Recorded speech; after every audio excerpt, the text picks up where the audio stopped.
Victoria Derbyshire. The Prime Minister loses his immigration minister, who quits after the government publishes yet another bill to try and get its Rwanda scheme off the ground. What does this tell us about the safety of Rishi Sunak's position?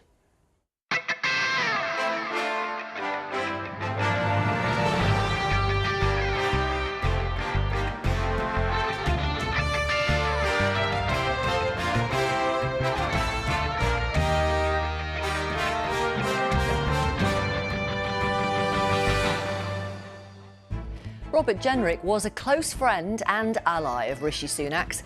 Even he doesn't believe this new emergency legislation will work.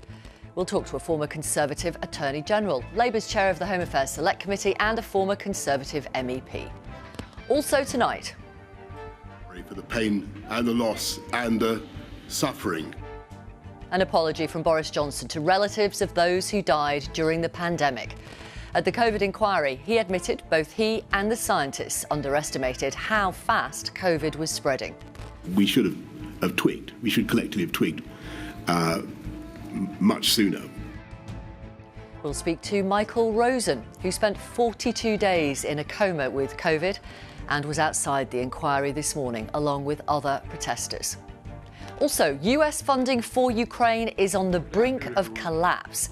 What will that mean for President Zelensky and President Putin?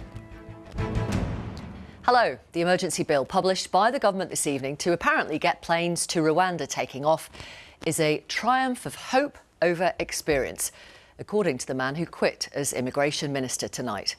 In his resignation letter, Robert Jenrick said he couldn't take the legislation through the Commons because he didn't believe it would actually work. People arriving on boats will still be able to appeal against removal from the UK using domestic and foreign courts, he says.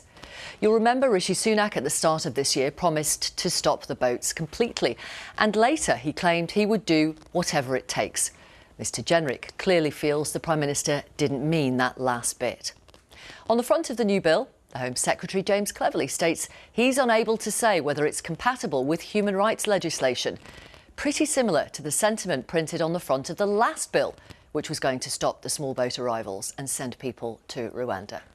Nick is here. Right, there is a lot going on. What is happening, Nick? Well, Victoria, this is, of course, a personal blow to the Prime Minister because, as you say, he and Robert Jenrick were meant to be political allies. It's a political blow because Robert Jenrick was meant to be taking this emergency legislation through the House of Commons. But it turns out that in the end, Cambridge wins out. And that's because Robert Jenrick and Suella Braverman have been good friends ever since they were at university together. And as we now know, they are on the same political planet. And just to get an idea of that, let us look at Robert Jenrick's resignation letter to the Prime Minister. And you can see there, he's saying, look, thank you for our discussions. You did move towards my position. But then he says, I'm unable to take the currently proposed legislation through the Commons as I do not believe it provides us with the best possible chance of success. And then look at this. The bill you're proposing is a triumph of hope over experience. We waited a few hours and then we got the response from the Prime Minister. And some of the language in that, if we look at that letter, is pretty strong. It says this bill is the toughest piece of illegal migration legislation ever put forward by a UK government. And then it says it makes clear that Parliament deems Rwanda safe.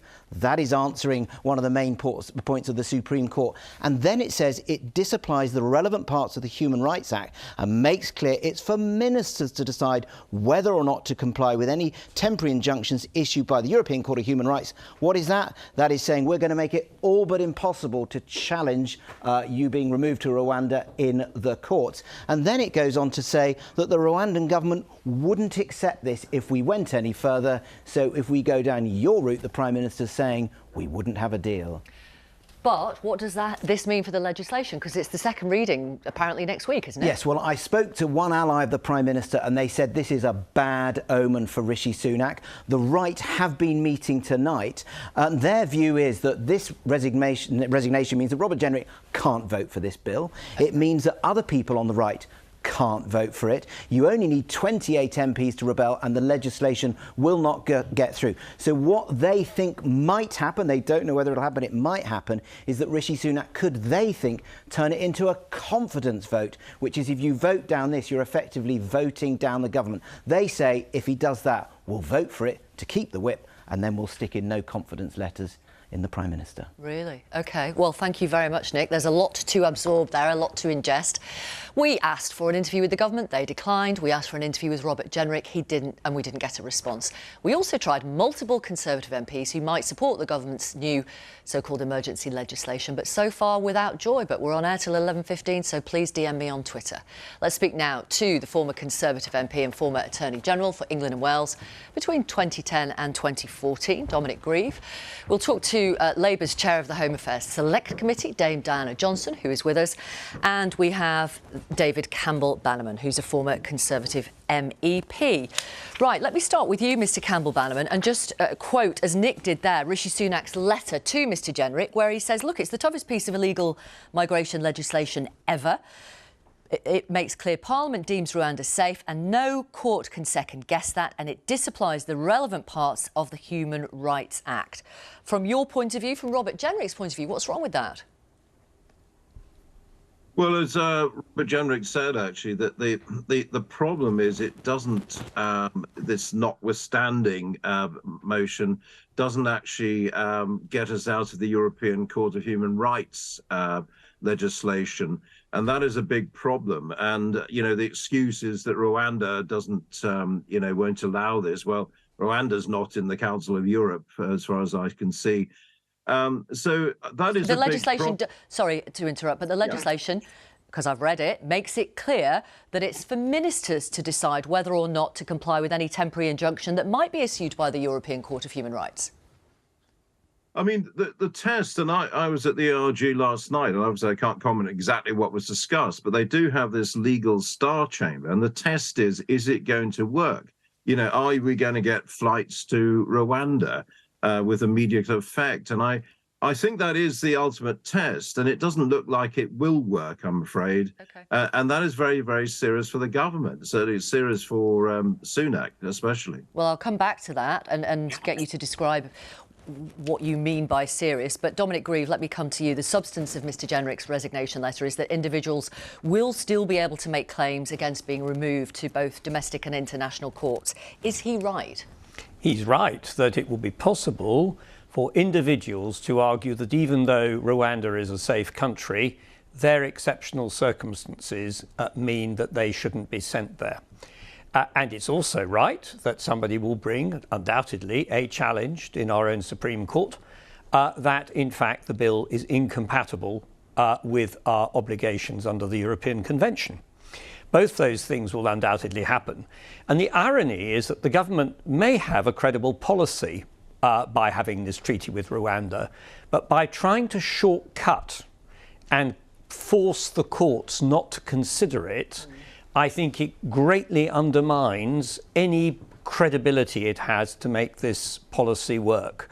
And just picking up David Campbell-Bannerman's point, the policy wouldn't work if they adopted the route that he is advocating. Because Rwanda wouldn't go along with it. Because Rwanda wouldn't go along with it. It won't get through the House of Lords, who will undoubtedly reject it because they'd be entitled to do it, because they'd say that this is such a gross violation of ordinary constitutional conventions, including ousting the courts over administrative decisions. Robert Jenrick, he'll know that.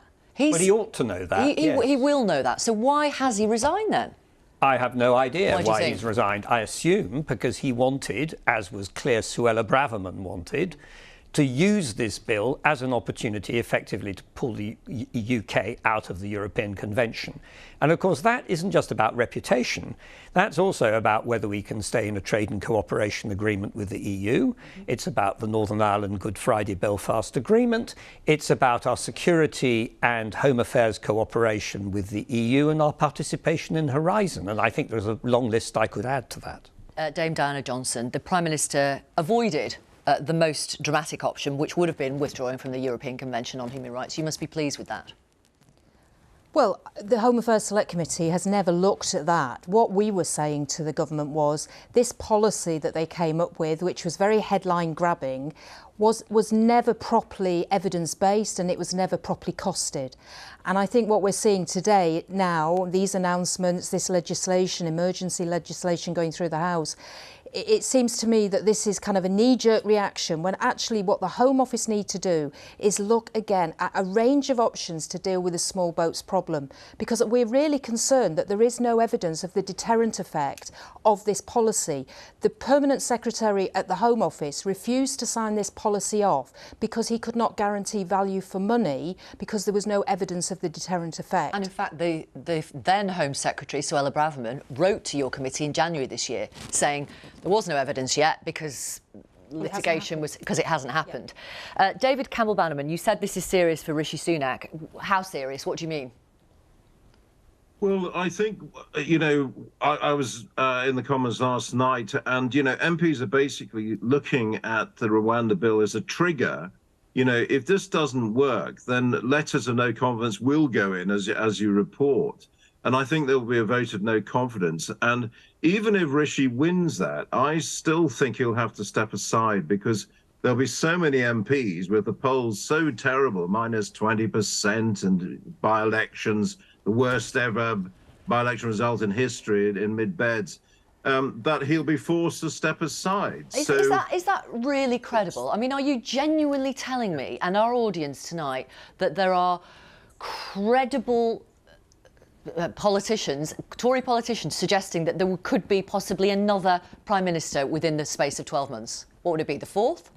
Yes, it would be the fourth. They shouldn't have got rid of Boris. He was elected in the first place. Well, those days have gone. I mean, are you genuinely saying people are saying this seriously? Yes, I do, because I'm afraid Rishi Sunak is such a dud. You know, things are not working out. Even Number 10 knows it's endgame now. And it's, you know, for the good of the Conservative Party, to avoid annihilation, as Suella Braverman rightly put it, you know, we've got to sort this out now. And really, the real problem, actually, is our own voters, Conservative voters, have gone on strike, as we've seen in all these by-elections. And we've got to get back to real Conservative policies and leadership. And I think that is possible. And we can still turn things around, as Boris did in 6 months, by the way, you know, when he was leader. Mr Campbell-Bannerman said it for the good of the Conservative Party. Dominic Grieve, would it be good for the country for there to be another Tory leadership contest and a fourth Conservative Prime Minister within 12 months? Well, hardly. We're facing something approaching a zombie government at the moment. On that, I perhaps might agree with David Campbell-Bannerman. But I agree with him that I don't see much prospect of this government recovering. It has, I'm afraid, been wrecked by Boris Johnson. That is where the destruction came from, and it's been impossible to put it back together again. But the idea that replacing Rishi Sunak with a new Prime Minister is going to save the Conservative Party from the destruction which I think is coming towards it, I think is a complete fantasy. The reality is that it is now seriously split ideologically in a way that I've never seen before. Come on, what about over Brexit? I mean, there's so many splits in the Tory party over the years. Brexit is undoubtedly the origin of this, but actually the split has got much worse, because what we're now watching is a split between people who believe in the rule of law and people who don't actually believe in the rule of law at all, because the policy being pursued by Suella and indeed Mr. Robert Jenrick is not about the rule of law. It is in fact about a form of parliamentary tyranny, because it shows complete disregard for individual rights. And the way they've approached this issue, and I recognise as a serious issue over over migration and asylum seeking, but the way they've approached it shows that really they just think the basic rule book of how the United Kingdom should behave in its relation to its international obligations can just be torn up, and there are no consequences that flow from this, whereas there are in fact massive consequences, and the ultimate irony is it won't work. Diana Johnson, it wasn't that long ago, 2019, the Conservative manifesto promised to bring down legal and illegal migration.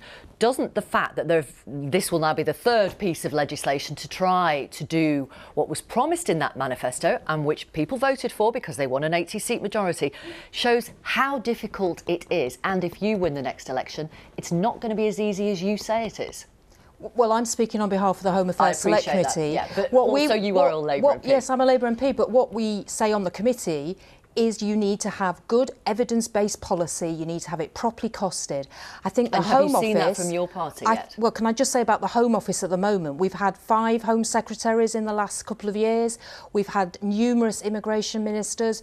The Home Office has allowed the backlog of asylum seekers to grow to over 170,000.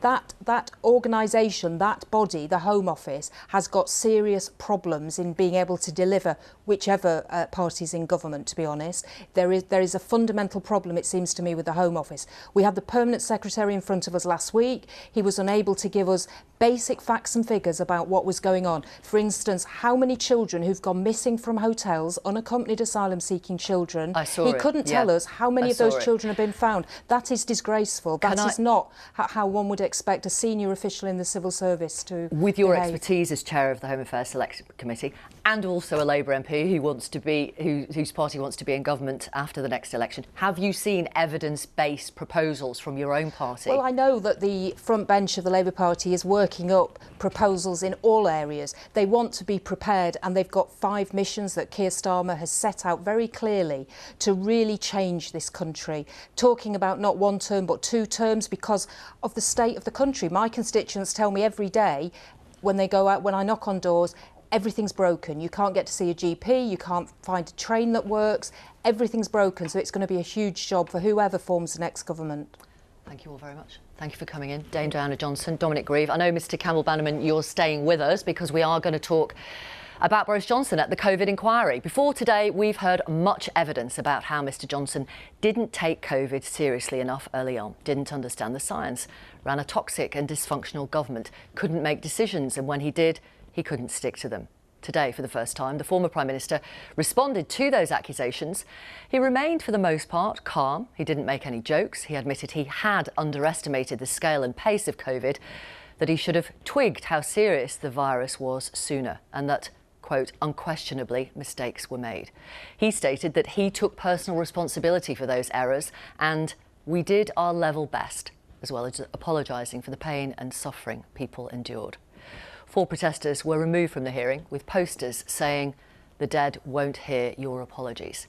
Mr Johnson claimed too that all the way up to mid-March 2020, his key scientific advisers weren't pushing for a full lockdown.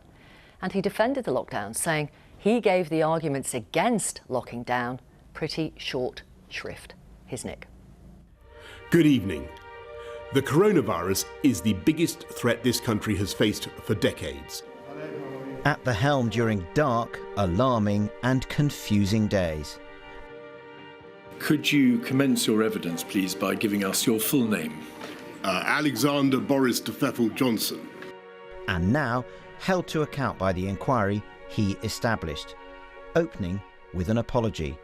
How sorry I am for the pain and the loss and the suffering sit down. Of please stop. COVID Johnson. victims. Please sit down. I'm sorry, if you don't sit down, I'm going to ask the ushers to get you to leave. Interrupted by a protest by relatives of victims, regaining his stride ahead of a grilling after weeks in which we heard the case against Boris Johnson. Not the right skill set, bamboozled by the science, rolls around like a trolley and presiding over a toxic culture were some of the criticisms. Today, the defence, starting with contrition, a fulsome apology for describing long COVID as bollocks. On the rows in number 10, Johnson spoke of encouraging a disputatious culture in which people spoke their minds rather than acquiesced. On whether he should have locked down earlier in March 2020, he was the man in the middle, facing calls for an early lockdown from some, warnings about the need to proceed with caution from others. Ultimately, there was no other choice but to lock down on the 23rd of March 2020. Not locking down then? I gave that idea short shrift, he said. Boris Johnson has spent hours preparing for today and tomorrow's evidence sessions for one very simple reason. He knows his reputation depends on showing that ultimately he acted in a responsible way during the pandemic. And of course, he's not given up on a political future. I was speaking to one of his close allies, a former cabinet minister, who outlined a 3-year timetable to me. Rishi Sunak loses the election and stands down as Conservative leader. A new leader comes in, they fail, and at that point, up goes the cry, bring back Boris. Didn't lose his cool at all. He actually answered the questions in quite a sort of, reasonable way. A Whitehall observer saw an even Stevens performance. I think a lot of people will just have whatever their prior impression was confirmed by Boris Johnson. Was he a bit lackadaisical, not perhaps as interested? Did he make, a lot of, really quite unpleasant casual comments? And he did apologise for his dismissal of long COVID. So I think if you didn't like Boris Johnson going in, you won't have changed your mind and thought, actually, I should forgive him. If you thought Boris Johnson actually has been a bit traduced reputation, you probably thought he actually put up a relatively reasonable job of defending himself. Boris Johnson's biographer believes he will be pleased with his performance. I thought he was very good at the beginning at looking chastened, vulnerable, like a new boy who was worried that he was going to be bullied at this new school that he'd arrived at. By the end, he was very confident, and he was explaining to the lawyers how the British system of government worked. But at the beginning, he knew that because the grieving families were there, he'd absolutely got to show that he was extremely sorry. Is this a good day in the fight against COVID, Prime Minister? Images that will define a premiership, and a politician with an eye to the future fighting to change perceptions of his handling of that era.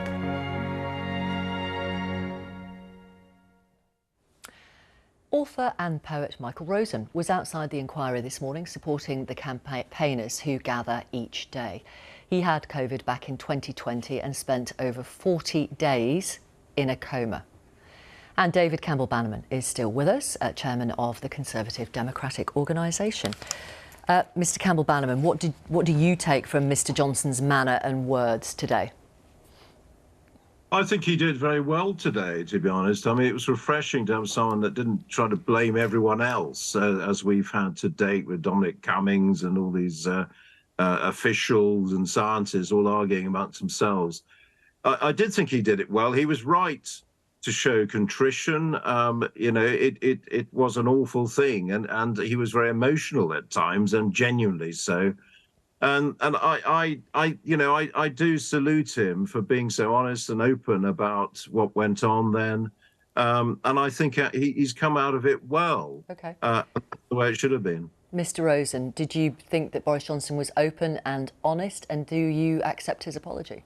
I think there's a misunderstanding about what an apology is. We have two ways of saying sorry. I can say, I'm sorry you're hurting, and I can say, I'm sorry I punched you, right? What Boris Johnson did was say he was sorry that people were hurting. So it's not actually taking responsibility. Anybody can say that. So he actually got away with it, which we know that's what Mr Johnson does. So I wasn't convinced by that at all. We can be as chastened as we like, but it doesn't actually take responsibility for the actions that you took, or more importantly, didn't take. So what would you have wanted to hear today? Is there anything he could have said today that may have satisfied in part somebody like yourself? Well, I think I would like to have seen him cross-examined about why it was that he said those things about old people, namely that we've had a good innings and that we've had our time anyway. So what does that actually mean? Does that mean that the likes of me and Mr. Campbell-Bannerman, we're superfluous, we can be just dissipated, got rid of? Is that what he meant when he said those things? I'd like to know why this word herd immunity was played around with in first part of March, and why that had some credence when it's a complete nonsense, herd immunity. We know what herd immunity is. Those of us who saw rabbits dying by the side of the road with myxomatosis, that's what herd immunity is. I mean, he did explain that they didn't mean it, herd immunity, in the conventional way that we would understand it. Well, I don't even understand what they mean by saying that we don't understand it. I mean, that's how obscure it's all got. And they were always talking about herd immunity without vaccination, we should remind ourselves. So, you know, we've not had any explanation as to what they were playing with at that moment. And when you marry that up with the idea of getting rid of old people, which is essentially what they were talking about, I shudder. That reeks of eugenics to me. Mr. Campbell-Bannerman, how do you respond to that? It reeks of eugenics. Well, I say, you know, I have every sympathy with Michael and all those who did suffer. You know, it was a terrible, terrible year. What about the point he just made about eugenics?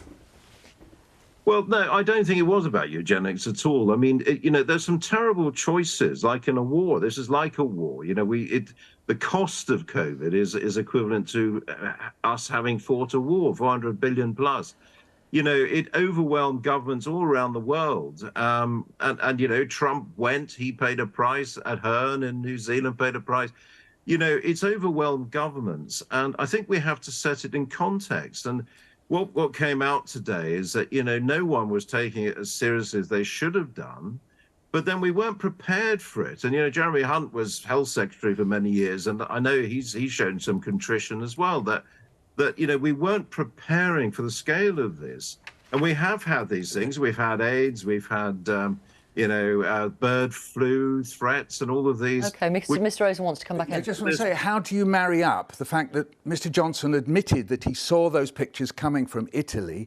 He had already said on February the 3rd at his Greenwich speech that he was set against the idea of market segregation. In other words, what he was saying there, he was set against the idea of the World Health Organization of a public health policy. If you're against market segregation, that's what he meant. So what he didn't want to do is interfere with the market in a way of dealing with COVID. So we never had anything in place as far as test, trace and isolate was meant. There was also the PPI situation was terrible.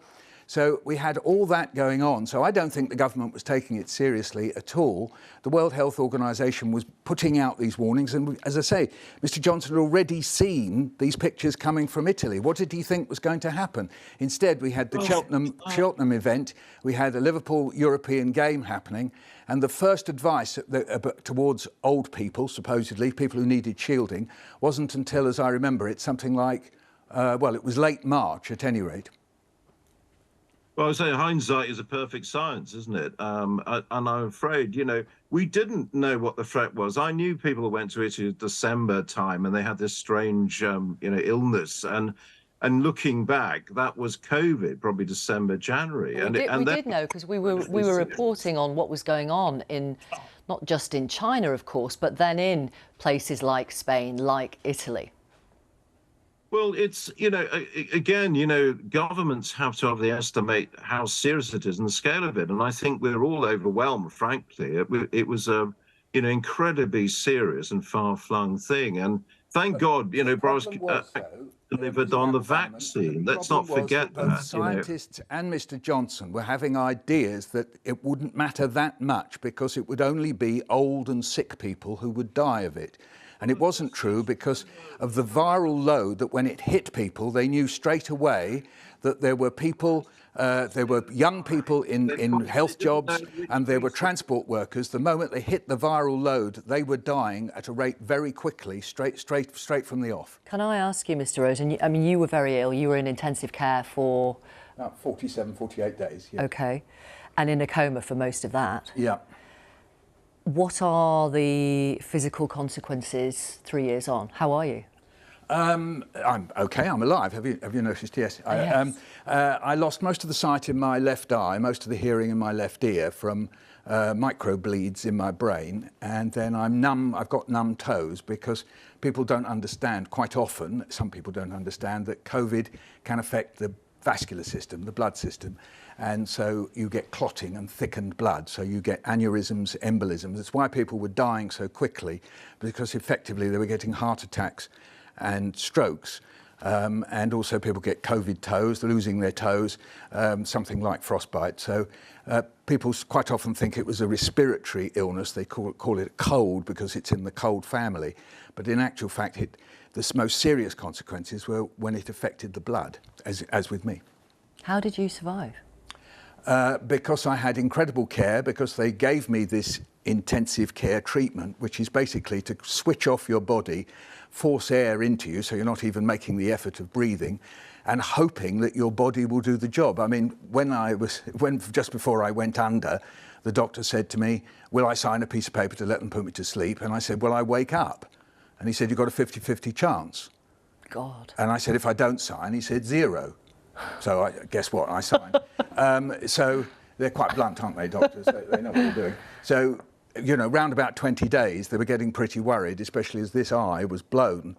It still is, really. The pupil doesn't really dilate properly. And so they were concerned that I would wake up or not. It was only my wife coming in.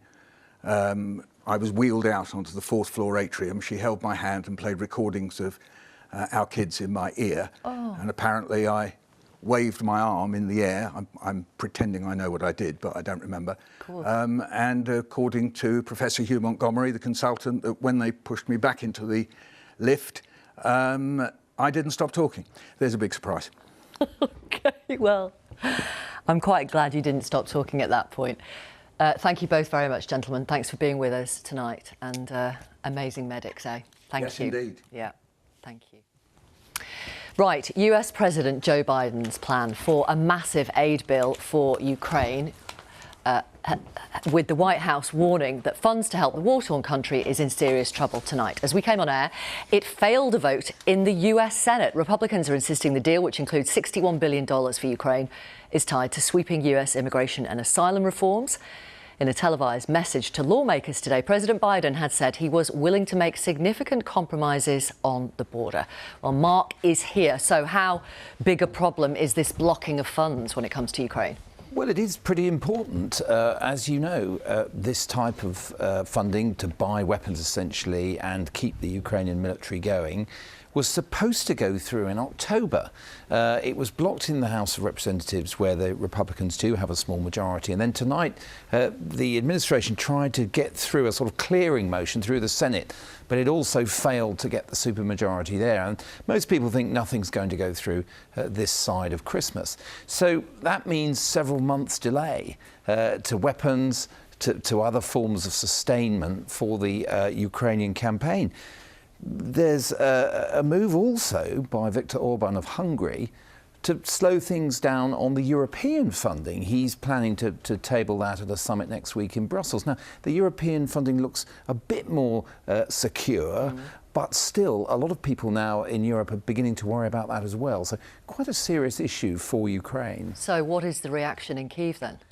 We're seeing quite a lot of recriminations, a breaking out of a type of fairly tough political argument that was suspended really during the war. Vitaly Klitschko, the mayor of Kyiv, condemning President Zelensky today, his predecessor, President Poroshenko, likewise.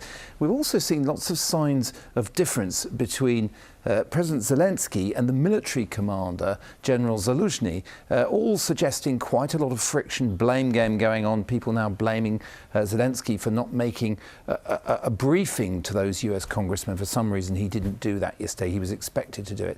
So there is quite a lot of political tension now as a consequence of this in Ukraine. Mark, thank you very much. Thank you.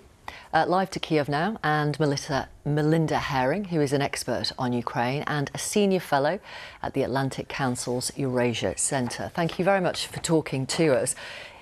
I mean, is this going to go through? Is this brinkmanship now? Is it going to go through eventually? What do you say? Oh, Melinda, I think you might be on mute.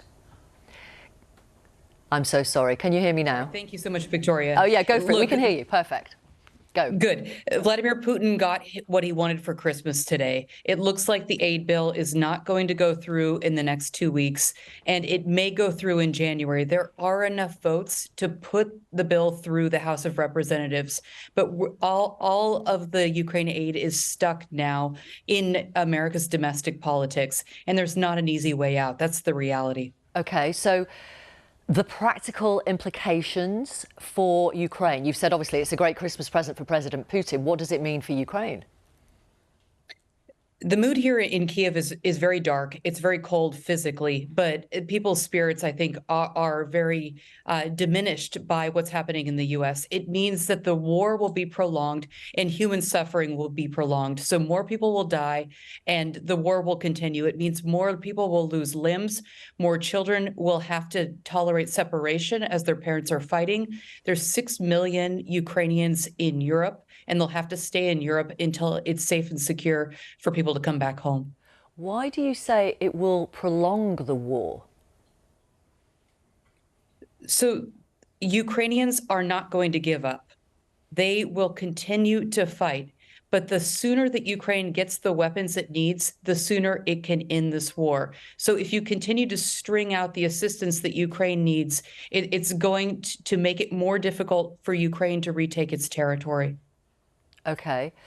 So, but you still feel that come 2024, this package will cross the line as long as Joe Biden compromises with the reforms when it comes to the border?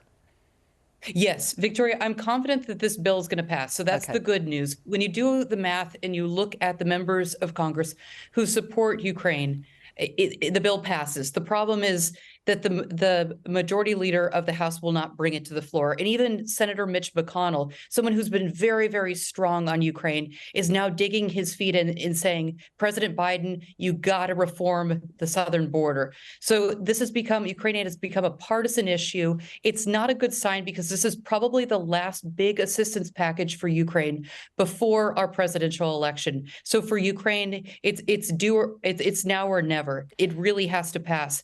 And the United States is the big leader on military assistance. So yes, many other countries give, including Britain.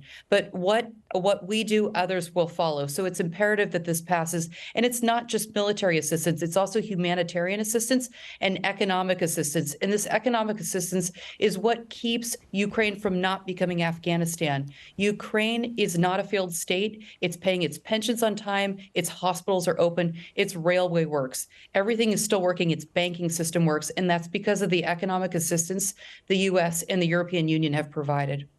Thank you very much. Thank you. Thanks for being with us. Well, as President Biden attempts to shore up support for Ukraine, this programme has seen satellite imagery that reveals a new Russian naval base could be under development at a port in a Russian-occupied region of Georgia. Plans to build the base on the Black Sea coast of Abkhazia, which has been under Russian control since 2008, were confirmed after their naval fleet was attacked by the Ukrainian army earlier this year. There are now concerns that Russia's plan to further militarise the Black Sea region could drag Georgia into Russia's war with Ukraine. The BBC's Rehan Dimitri reports. This is where Russia plans to establish another naval base on the Black Sea. It's in Abkhazia, Georgia's separatist region backed by Russia. BBC Verify and Newsnight analysed satellite imagery indicating dredging and new buildings.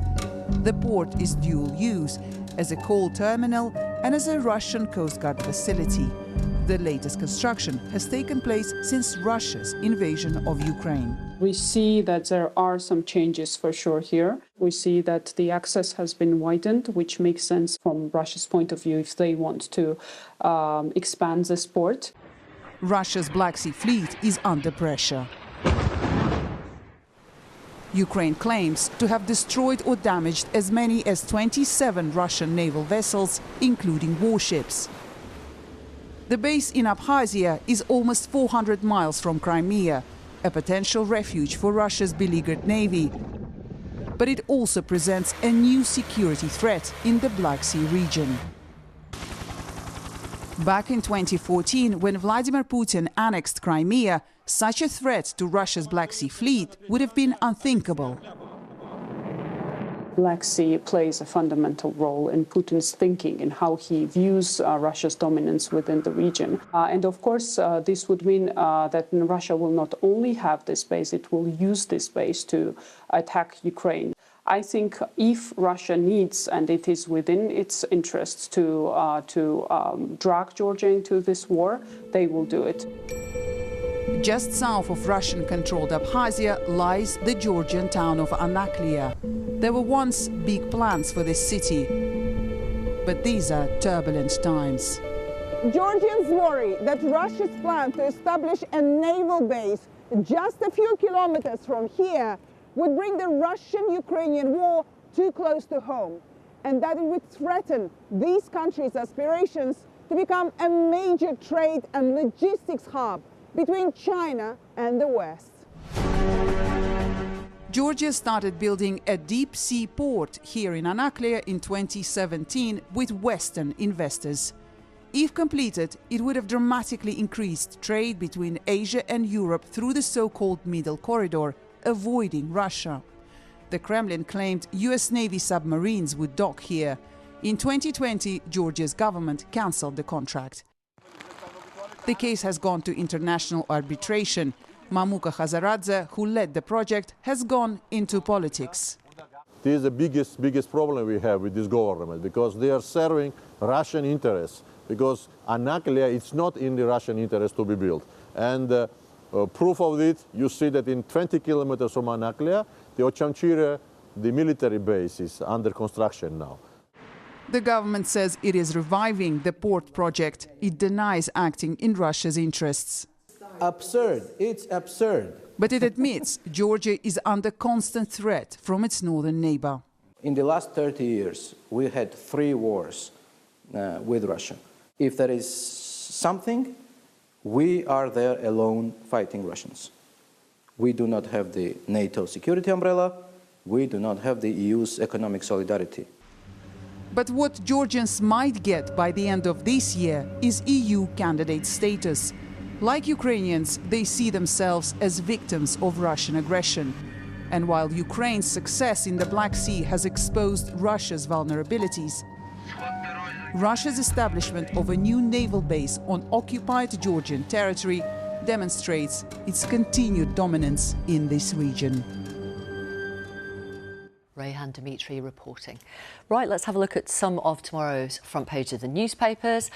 Daily Mail, will the Tories ever give up fighting each other and start fighting Labour? And J-Lo looking absolutely amazing. Also, we've got the front page of the Daily Mirror. The dead can't hear your apologies. That was on one of the posters outside the COVID inquiry today as Boris Johnson turned up.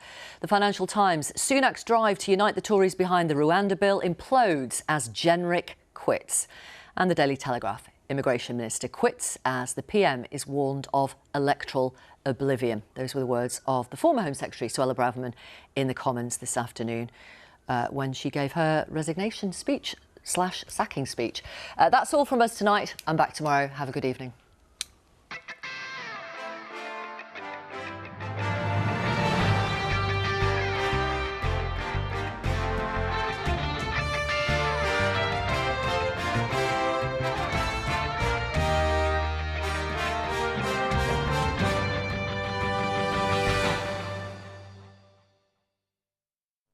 Hello there. The next few days we'll see higher temperatures.